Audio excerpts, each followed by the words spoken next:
The Biden presidency appears to be slipping away, or shall we say, tumbling down.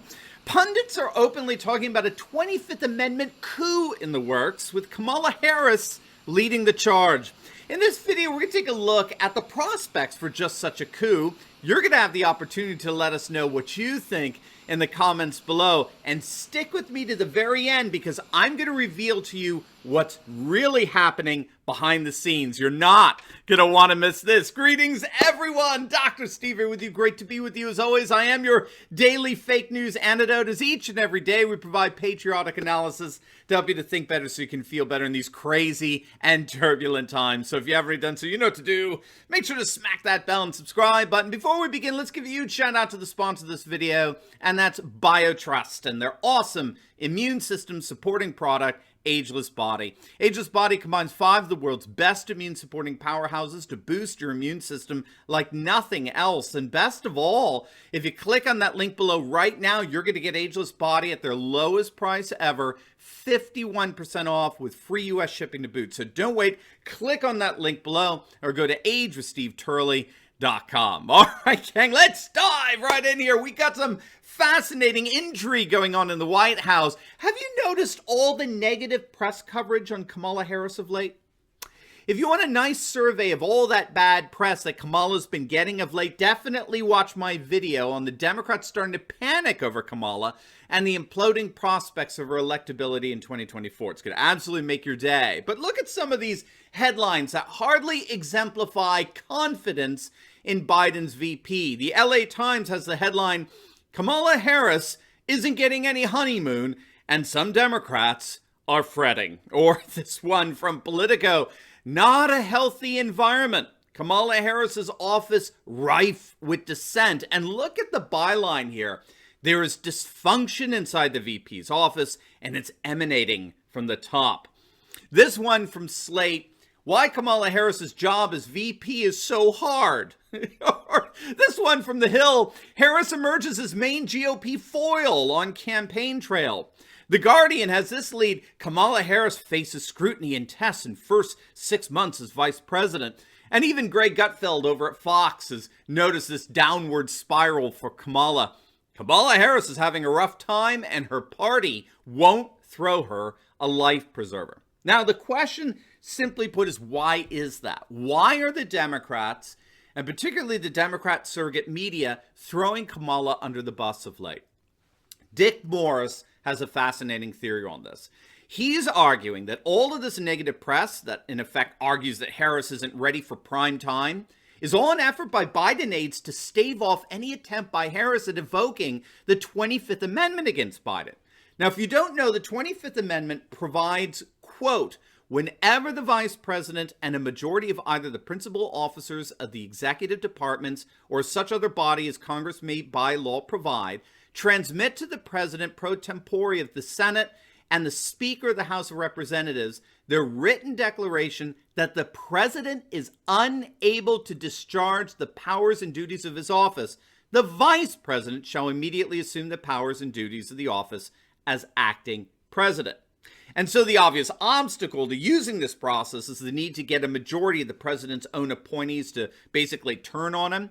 And rumor has it that Harris is actively positioning herself among Biden's staff to actively invoke the 25th Amendment against Biden. The obvious subtext here is that Biden's dementia is getting worse. And no mainstream media, no, it's not just Republicans recognizing it. The international media sees it. The international media is writing about it on a weekly basis. Rumor has it that Biden's closest aides are openly talking about his cognitive decline getting worse. And as Dick Morris puts it, as Biden's dementia is becoming more and more noticeable, it's becoming harder and harder to control and camouflage. And so in an effort to keep the Democrats in power, there appears to be a growing move to invoke the 25th Amendment against Biden and replace him with Harris. And that explains why you have so many leaks to the press regarding how unprepared Kamala Harris is and what a disaster she is for Biden. The only possible reason for these leaks by Biden aides to the media is that they're trying to push back against the makings of 25th Amendment coup led by Harris. Kamala's people are increasingly blaming Biden and his cognitive decline. Again, it's becoming more and more noticeable to more and more people. The media is basically giving up on this. Have you noticed that? They've basically given up trying to hide it. Look at this headline from the Philadelphia Inquirer. This is hilarious. 6 months in, or Biden's world, 15 months in, 6 months in, Biden critics still go after his brain. I only care about his heart. And the byline reads, look at this. Republicans fumbling for a Biden attack keep falling back on cognitive decline. We should watch what the president does, not what he says.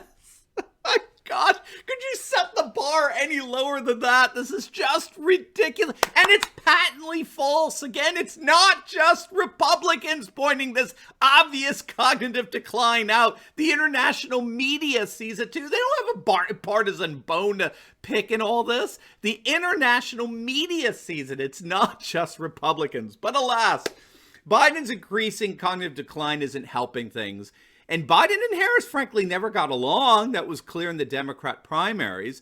And so there's little question that the Biden-Harris team is beginning to fall apart, with Harris's people beginning to angle themselves to take Joe out, and with Joe's people leaking disparaging comments about Kamala to the Biden-friendly press. And that's why Democrats close to Biden are openly admitting they don't think Harris can win in 2024.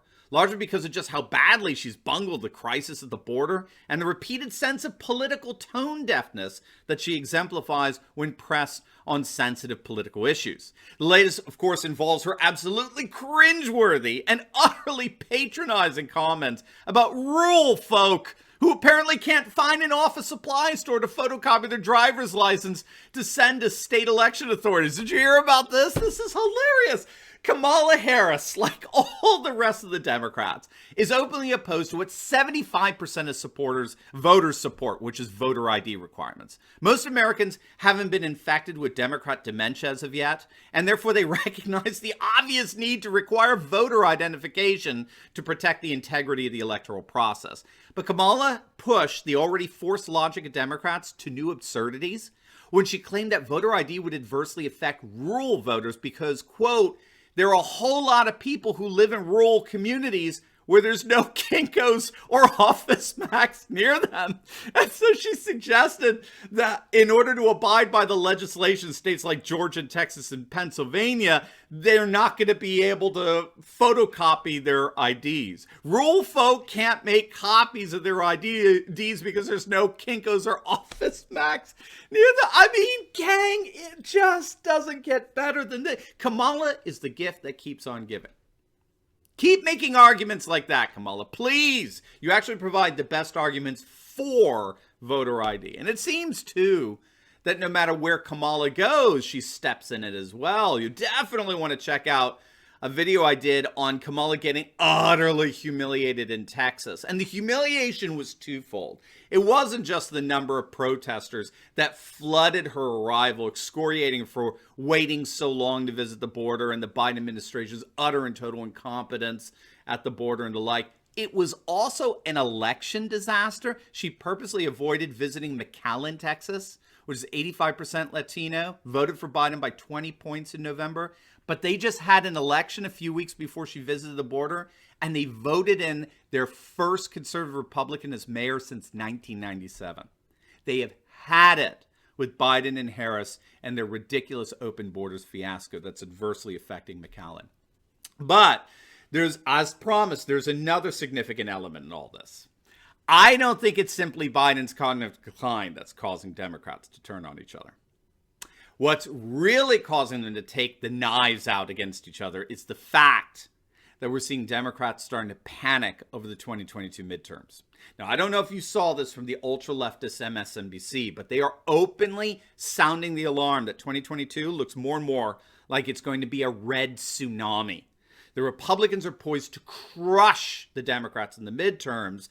And so you're beginning to see Democrats starting to turn on one another. The rats are fleeing the ships, or as it were, the demon rats are fleeing the ship. And they're increasingly pointing fingers at who's to blame for this political catastrophe that's coming over the horizon. This is why the Democrats are starting to turn on each other.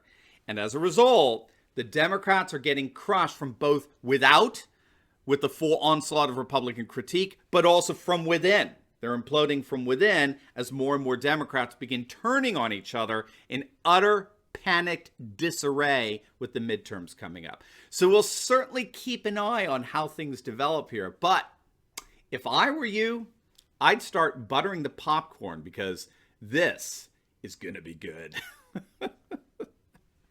Now, before you go, you will definitely want to check out my latest video. I just uploaded it on Texas Governor Greg Abbott ordering the arrest of 58 Democrats who fled their state. You are not going to want to miss this, so make sure to click on the link, and I'll see you over there. God bless.